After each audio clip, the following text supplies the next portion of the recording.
నేటికి 2600 సంవత్సరాల క్రిందట ఇజ్రాయేల్ దేశాన్ని పరిపాలిస్తున్నటువంటి రాజు యోషియా.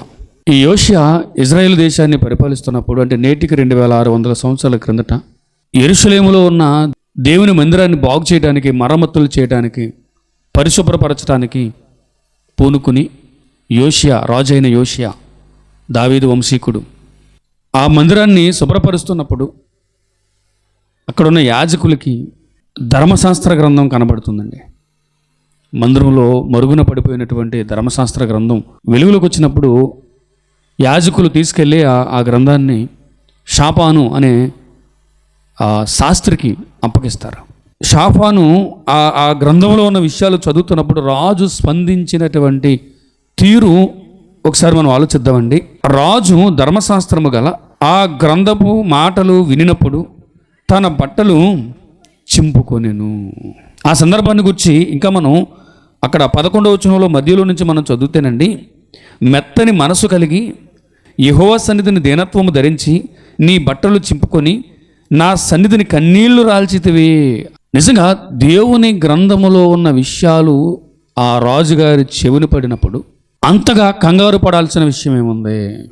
రాజు అయి ఉండి బట్టలు చింపుకోవాల్సిన అవసరం ఏమొచ్చింది? కన్నీళ్లు రాల్చుతూ వేదన పడాల్సినటువంటి అవసరం ఏమొచ్చింది? ఎంత ఆలోచించాల్సిన విషయం ప్రేమ దేవుని వల్ల. ఏముంది ఆ గ్రంథంలో?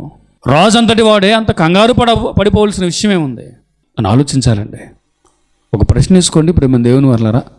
పలానా మాట నేను బైబిల్లో చదివినప్పుడు అసలు ఆ రోజంతా నా మనసంతా ఏదో అయిపోయిందండి, దుఃఖంతో మునిగిపోయిందండి, ఏమీ పాలుపోలేదు, తినాలనిపించలేదు, త్రాగాలనిపించలేదు, ఆ రోజంతా చాలా కంగారుగా ఉందండి అని అనిపించినటువంటి మాట ఒక్కటైనా ఉందా ప్రేమ దేవుని వల్ల? ఆలోచించండి.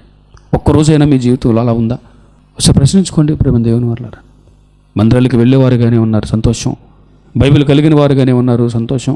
ఎన్నోసార్లు దేవుని వాక్యం దేవుని మందిరాలలో ఇలాంటి సభల్లో మీరు వినే ఉంటారు, చాలా సంతోషం ప్రేమ దేవుని వల్ల.